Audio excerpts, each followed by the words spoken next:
y'all. This is day 1 of execution. Just go ahead and doing it. We starting our fast. When we starting our fast? January 1st. January 1st. If y'all want to get in with us, y'all more than welcome to do so. You may be asking, well, we fasting. We fasting on strictly fruits, y'all. Strictly fruits. Now, how do you feel about this? This is gonna be your first time. We doing 90 days, y'all. 90 days. So I have done 30 days before. 30 days strictly fruit.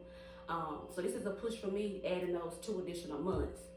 But for you going from 0 to 100 real fast. So how you feeling going straight into 90 days, just straight fruit? Girl, I'm nervous and I'm excited at the same time. You know what I'm saying?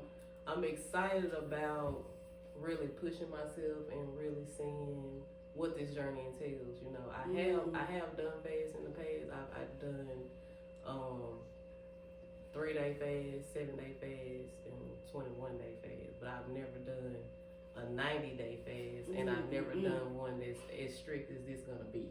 So, hey, I'm along for the ride, but I know it's not gonna be an easy journey, and I think that's important. To know that it's not going to be an easy journey and really accepting that fact.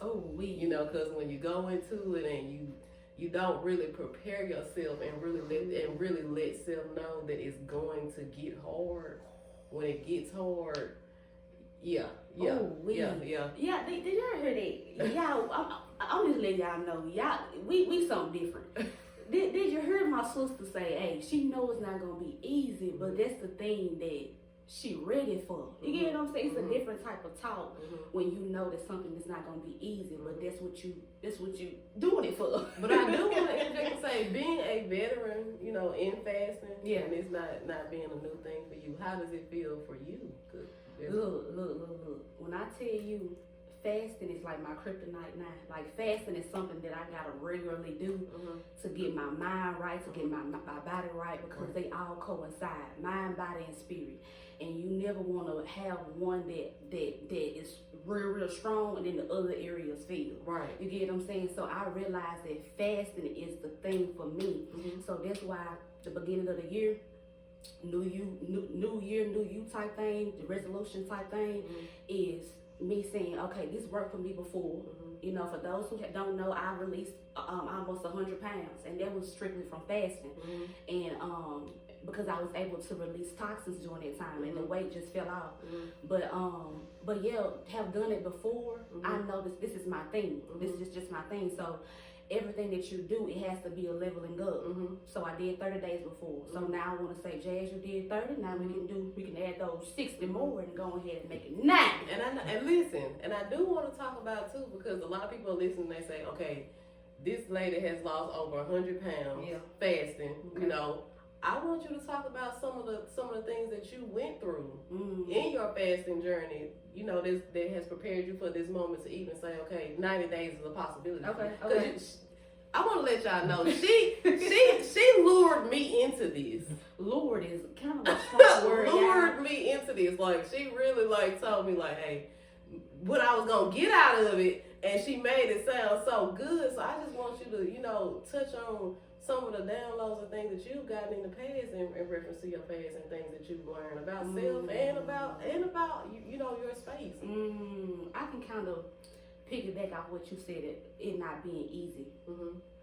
Okay, so when I was led to do the 30-day fast, it was more so a spiritual lure. It was more so something that I wanted to do spiritually. And during that time, it really challenged me mentally. That's how I know that they all coincide together, because at the end of the day, I was still connected carnally to the things that I was habitually doing. You know what I'm saying? Like eating when I want to, like just eating in the spur of the moment because I'm bored. You get what I'm saying? Eating because it's like it's nothing else to do, or me just imagining my favorite foods that I like. So I had to really detach from it. I really had to question myself and say, you know what, is that good for me though? You get what I'm saying? It's good for the moment, but is it good for me? So at the same time, it translates spiritually too, because you can take that throughout life. Like, okay, this good for me for the moment, but how I'm gonna feel when I walk away from it. You get what I'm saying? So it was more so a longevity type thing, you know what I'm saying, and not just for the moment. So, man, like that's one aspect of it. What else? Okay, I wanna let's touch on this too. Okay, because I heard you say the longevity part of it. And I know it's gonna be a lot of people out there who have never fasted before, and 21 days, even the 90 days that we're doing is a nice chunk of time. So, how did you start? Like, what did a beginner fast for Jas? What did that look like? Like, how did you initiate yourself into fasting? So, was it 3 days? Was it intermittent? How did you get started? I'm just gonna be honest. When I okay, so what really propelled me to fast is because when you try things and it just don't work, when you gotta get tired of being tired, like to the point where you're willing to go to an extreme measure to get something that you want because you tried it. You tried this way, you tried that way. So when you get a spiritual inclination to do something different, and you know that it's hard, you know that it's something that you would have to face, but you've been down that road before. You get what I'm saying? You've been down the road of complacency and just choosing things that are comfortable. But when you faced with something different, then obviously something different can come from it. Even though you don't know what's to come, but you know what had came. You know what I'm saying? So that's what I came to. I was like, you know what? This sounds like a mountain for me, but I'm tired of being in the valley. You get what I'm saying? So I would rather go up this hill to choose something differently. So even though I don't know what's up there. So that's what got my mind right for the fast. So that's how I was able to just jump in it and do the 30 days. You know what I'm saying? So hold on. So your first fast was 30 days? My first real fast that I could say that I actually stuck to is the 30-day fruit fast. But see, and it goes to show you the same way though. You the same way because you're doing 90 days. You right. This your first real one. But those of you that's out there watching, I want you to soak that in. Because there is a excuse factor that you're not gonna weigh in with, because we've had conversations with people. You first of all, we ain't gonna talk about conversations with people. We're gonna talk about conversations with self, because that's what we want to talk about, the conversation that you have with yourself. Yeah. There are excuses that we make for ourselves in our mind. You know what I'm saying? So you see what I'm saying? So okay, if you saying my first fast was 30 days and I really went into that space of 30 days and actually completed it, I was like, there is an excuse factor that you had to take accountability for. Yeah. And it's going to in turn make you hold people to a level of accountability as well. So your perspective is going to be a tad bit different opposed to somebody who started off doing 3 days or whatever the case may be, and you say, I started off at 30. You know what I'm saying? So it's like the vantage point is a little different. So I can understand why. You would say, hey, I was just sick and tired. I had got to a place where I was really sick and tired and I really wanted something different. You know what I'm saying? And that's so powerful, because it's hope in it. It's a lot of hope in it. And say, okay, if you are sick and tired of where you are, and you do want something different, then 30 days, is a possibility for you if that's something that you want to do. So I think that's amazing. I'm a living witness. I think that's amazing. Man. Okay, and let's kind of push forward with the idea and say,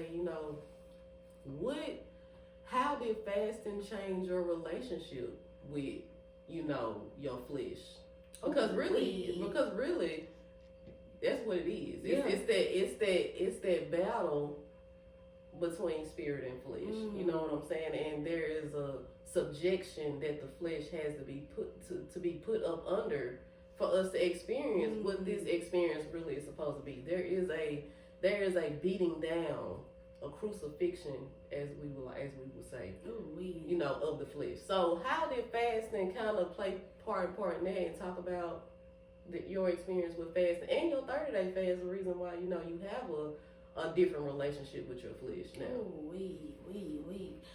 Yeah, this is one thing I can say. A good question. The answer lies within the question if you really listen. Yeah. But like you said, it was a crucifixion within itself.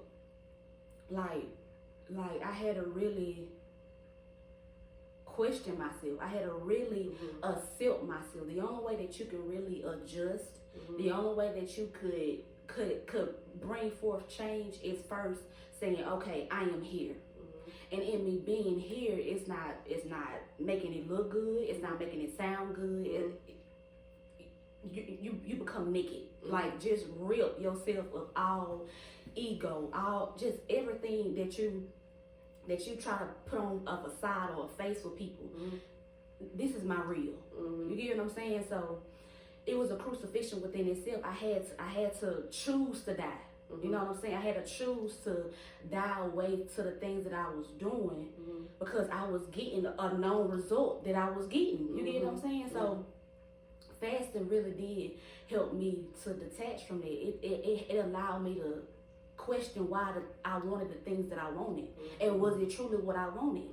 Was it truly what's best for me? Outside of that momentary pleasure of getting what you want, is it on the deeper level, beside your taste, besides the surface pleasures that you're getting? Are you getting the fulfillment? Are you getting the nourishment that you need?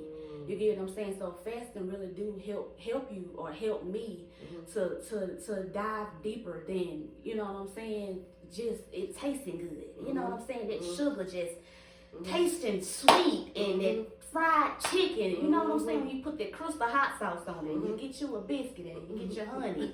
You know, I just had to put those things away because I said, you know what is this really doing for me? You get what I'm saying? Like, what can I really take away from this?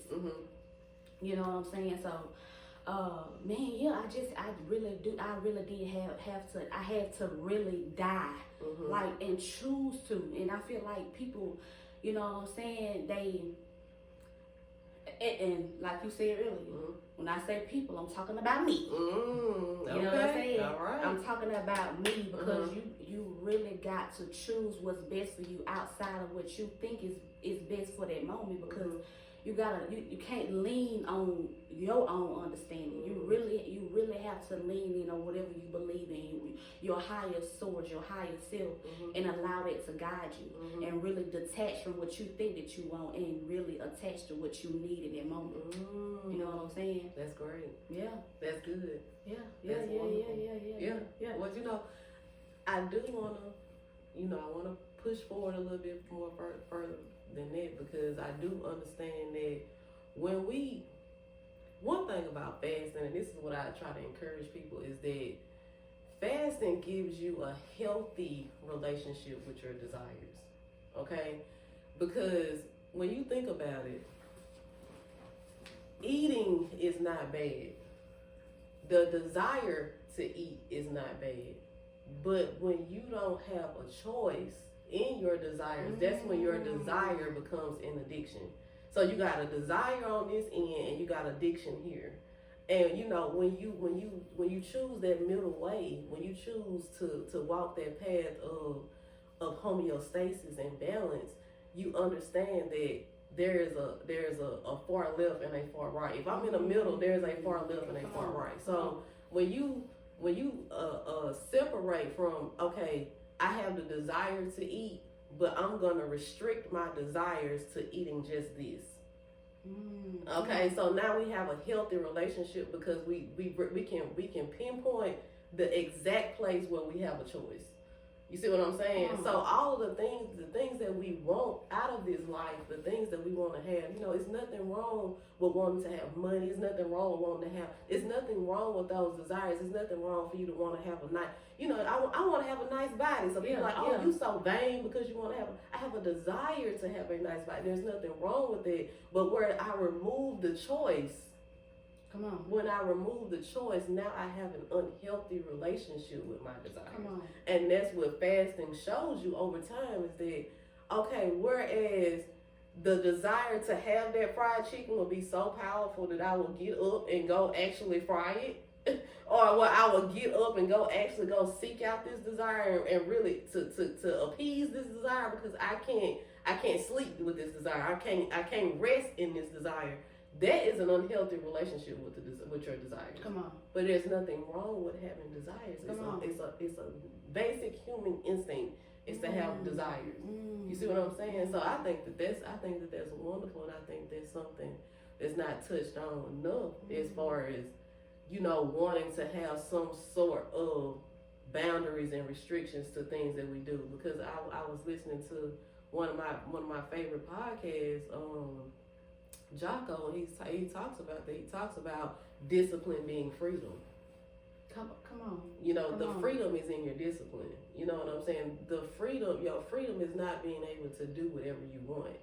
Freedom is having the ability to do whatever you want, but choosing to do things that are conducive to propelling you forward. Come on. You know what I'm saying? That's the freedom. Come on. Also, freedom is a responsibility too. Yeah. You see what I'm saying? Yeah. So fasting kind of ties into all of those things, and I'm looking forward to the journey. Yeah. I really am. Yeah. I'm a little nervous too. I'm not even going. Okay, what you nervous about? Like, what's let's go ahead and tackle that right now. You know what I'm saying? Like, I like being nervous though. Yeah. You know, I enjoy the experience of being nervous. Yeah. And then you know, when you understand, like, being in high pressure situations or being in situations that are gonna bring forth a new version of you to accomplish, because you're nervous because you're tapping into an area of yourself that you haven't yet immersed yourself in. So it's like things that you know how to do don't make you nervous. Things that you do all the time don't make you nervous. But when you can understand on the inside of you, like, man, it's not the 30-day fast version of myself is not gonna make it through this 90-day fast. You see what I'm saying? Yeah. So I know that there's gonna be a higher calling from me. And that makes that causes a little sense of nervousness. You know what I'm saying? But I enjoy that because if you're nervous, then you know you have the opportunity to do something great. You see what I'm saying? Come on. So that's why I'm nervous. But I like it though. Yeah. Like I'm not running from it. And that's even when, you know, we play sports and stuff like that. Is that those games where you weren't nervous, it seemed like you played the worst. Played like crap. You know what I'm saying? But the games where you had the little taste of anxiety, the little taste, you know, things in moderation are wonderful. You know what I'm saying? Things in moderation are wonderful. Even things that are, you know, at the extreme are bad. You know, when I was being trained in one of my jobs, and it was a high pressure job, one of the things that they taught us in training is that fear is like fire. And that a controlled amount of fire can do a lot of things. It can give you light, it can give you warmth, it can give you, you know what I'm saying? It can do so many positive. You can cook with it. You can do a lot of things with fire. But fire uncontrolled is a very deadly thing. It causes nothing but destruction. Come on. So when you have a controlled amount of fear, then you can do the job to its full capacity because you understand how important it is. So for me, going into this 90-day fast, with it hovering over me like, ooh wee, like after that, it's go time. It's giving me a sense of nervousness, but it's like it's propelling me to it's giving me something to look forward to. You know what I'm saying? So, well, enough about me. What are you looking forward to come January? The same thing, like you said, the 30-day version of me, right, stops at 30 days. Exactly. So So who Jas is on the 31st day? Exactly. You get what I'm saying? Exactly. Because it's like, okay, I've been there, I've done that. You know, I can brush that off, look up 30 days, you know what I'm saying? Be like, whew, okay, I did my detoxing fruits. Yeah. Speaking of, that's what we doing, y'all. As a breakdown, we doing the first month we doing our astringent fruits, we doing our detoxifying fruits, helping to get the toxins out of our body, right? And then the second month we doing our antioxidants, and then the last month we doing our re-energizing and rebuilding fruits like the melons, papayas, cantaloupe, honeydew melon, things of that nature. But yeah, like just that part of me, like, I don't know what to expect. That's the beautiful thing about it. You just don't know what to expect, but I just expect the best. Like, you know, I just know that this is what's for me. Like, this is how I remain disciplined. Like you said, discipline equates to freedom. You get what I'm saying? And it also has a responsibility. You know, so and I heard Denzel Washington say this. He said that having courage is having fear present. You know what I'm saying? That's the definition of courage. You know what I'm saying? Doing things while fear is there, because fear is a thing that we all go through. Like I don't feel like we'll ever get to a point where we're not just, you know what I'm saying, we're not afraid. You know what I'm saying? We're gonna always have something and we like, man, I'm not comfortable with this. I'm not comfortable with doing this. But hey, when you do it anyway, when you do it despite, then now you're able to really go in and transmute that fear. And you're able to alchemize it to, you know what I'm saying, bravery. So yeah, like I'm super, super, super excited. And I just want to encourage, you know, anybody who may be like, you know what I'm saying, I don't know what to do. I don't know what to do. Life is not a one shoe fits all type thing. You gotta figure out what's for you. For me, y'all, like I said, I released, you know, almost 100 pounds. So you can imagine at that weight added back on, you can imagine how I looked. You know what I'm saying? And along with that weight, it wasn't just physically, it was spiritually as well. It was the weight of life. It was the weight of thoughts in my mind. You know what I'm saying? It was the clouded mind. You know what I'm saying? It was the weight of people. It was the weight of depression. It was the weight of anxiety. But I knew once I got tired, I had to do something differently. You know what I'm saying? So I had to detach from food, because food was like my lover. Food was like my companion. You know what I'm saying? So that's what I needed to detach from. You know what I'm saying? Other people may have other things they need to detach from. But the moral is not being a victim of your life. You get in the driver's seat of your life because you know that what you do holds consequence, and it's innate, is immediate. You know what I'm saying? Whatever you do, you get out of what you get from, you know what I'm saying, whatever you do intentionally. So yeah. You know what that sounds like to me is that you're leaning into the resistance. And can you say that one more time? We touched on that earlier on the phone about leaning into the resistance. You know what I'm saying?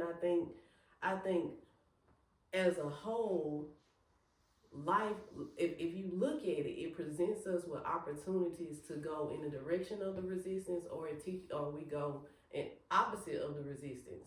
And I think everything in society it trains you subconsciously to avoid the resistance. You see what I'm saying? So it's like, okay, we're gonna give you something that's gonna give you it quickly. You know what I'm saying? Give it to you with less of the things that you need to go into something that's gonna make you the person that you need to be able to sustain it. Come on. You see what I'm saying? So what we're gonna do is we're gonna figure out ways to avoid making it as hard as it should be. Like the point of it is for it to be hard. You know what I'm saying? The point of it is for you to go through what is necessary. So when you say fasting was a thing for you, it's saying, okay, food is my resistance. Like food, but on the other side of food is the person that I need to be. You see what I'm saying? So I'm not going to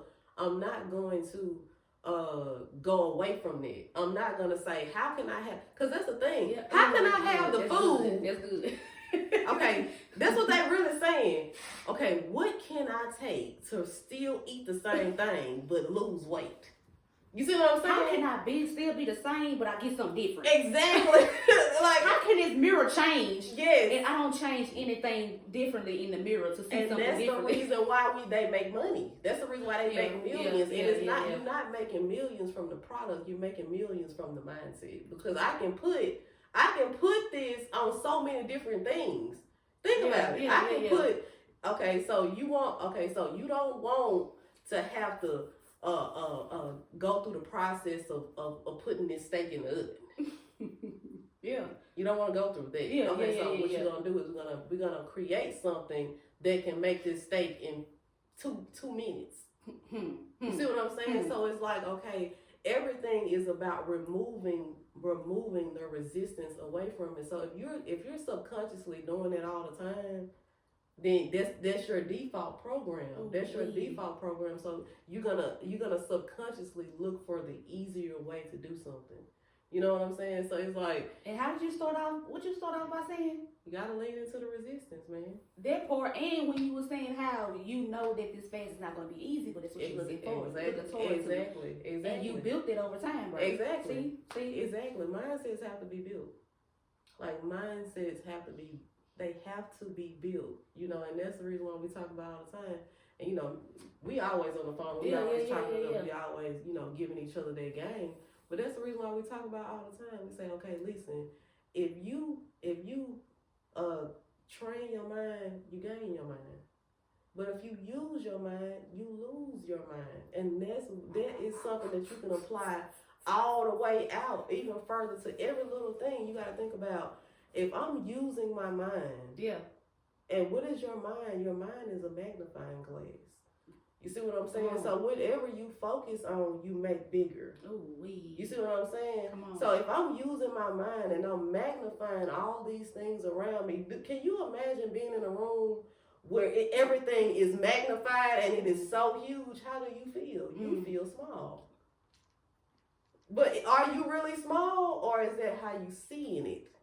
You see what I'm saying? So if you using your mind that way, what are you gonna do? You're gonna be in a constant state of anxiety. You're gonna be in a constant state of fear because everything is bigger than you. You see what I'm saying? But if you train your mind, I'm gonna train my mind to see it how I wanna see it. You see what I'm saying? I'm gonna train my mind to see my obstacles as opportunities. I'm gonna train my mind to see the resistance as opportunities for me to grow. Not something that I should shy away from and run away from. So all of that is what you learn when you're fasting. Hey, 90 days. 90 day, what we do? What it's called? 90 day fruit reboot. 90 day fruit reboot. Okay. You ready to do it? Hey, put your boots on. Lace them tight. And listen, and if you make the decision to come with us, like I told Jazz, I said, Jazz, we have to be there for each other. You know what I'm saying? Because I mean, when you take off now.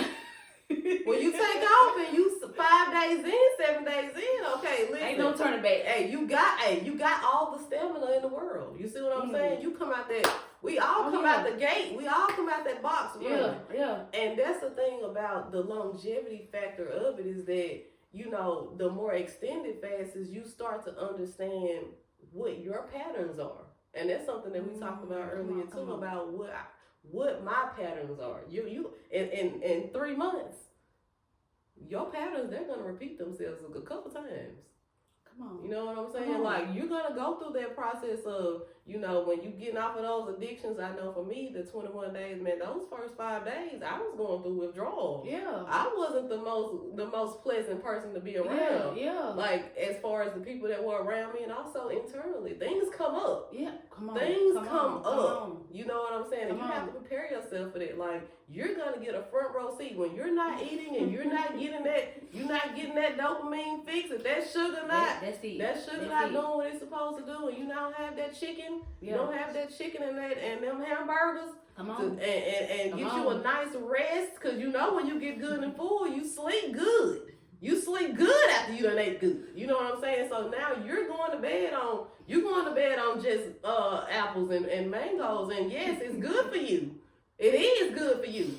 But it's gonna be a long time before you experience that good full sleep. Oh, you see what I'm saying? So yeah, you gonna get that hitter. You know, you're going to go through those addictions, and then the sun is going to shine again, and now you full steam ahead, because you might go 10, 12 days where you're on a fasting high. And people that have fasted long enough, they understand the high you go through when you've been on an extended fast. You know, you hit that 9, 10-day mark, you feel superhuman. Yeah, you really do. Yeah. But, however, guys, that don't last forever. It don't last. You go back down again. You go back down again. And in those processes, you understand that life is not so much different than that. You know what I'm saying? Your highs are high, your lows are low. And it's okay. And it's okay. That's the thing. It's okay. Yeah, it's okay. It's to find some sense of, you know what? Yeah. It's all right. It's cool. Yeah. You know what I'm saying? Yeah. You have all of these high expectations of what life should be. Mm-hmm. But it's like, man, just go with the flow. Yeah. Because when you go with the flow, things start to flow. Yeah, it does. You know what I'm saying? For real. And I want to touch back on what you was talking about having a choice. Mm-hmm. Like a lot of times we don't feel like we have a choice. Mm-hmm. And when you realize, like, dang, I really do have a choice in the matter. Mm-hmm. Like in the matter of things. Mm-hmm. Like mind over matter. Mm-hmm. I have a choice in the matter. Like I get to choose differently. You know what I'm saying? And in my choice, I get to reap the benefit of it.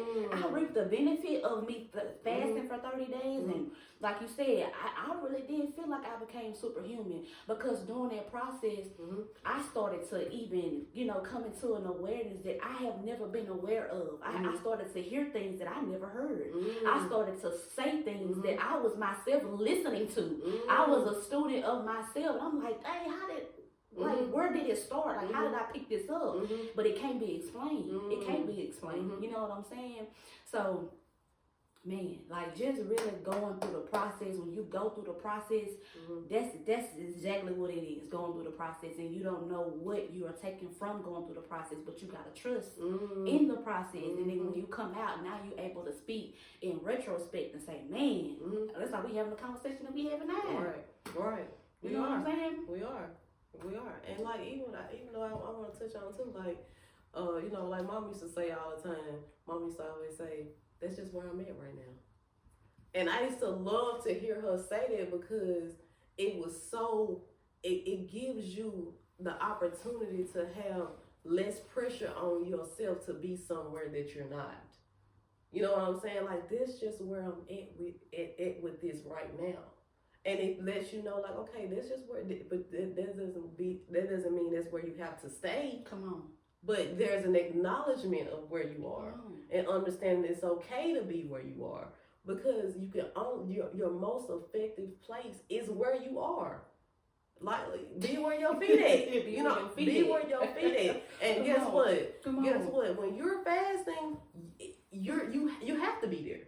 Yeah. Because any long extended period of time where you're not in the moment is time that you can spend, ruminating about doing something you don't have no business. So you gotta literally stay in the driver's seat of your mind, because if you allow yourself, like, I remember when I did my 21-day fast, and I was about 12 days in or whatever, and I'm like, the high had worn off, and now I'm going through what I'm going through, and now, like they say, I'm hangry. You know what I'm saying? I'm hangry at this point, and I'm going through that, and I'm thinking about, what I want to eat, what I would like to be eating right now or whatever, and the beautiful thing about when you are fasting is that spirit gets loud. Spirit gets louder. As the flesh gets more quiet, the spirit gets louder. So as I'm sitting there thinking about it, going on this journey of all these different foods floating around in my head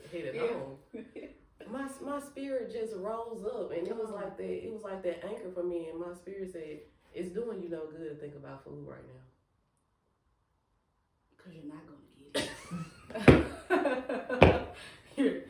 Not gonna get. and you know, it was such a simple thing, but it was so powerful for me, and it was so calm because it's saying, what are you, the things that you allow yourself to think, when you really think on it, the things that you're allowing yourself to think, is it doing you any good right now?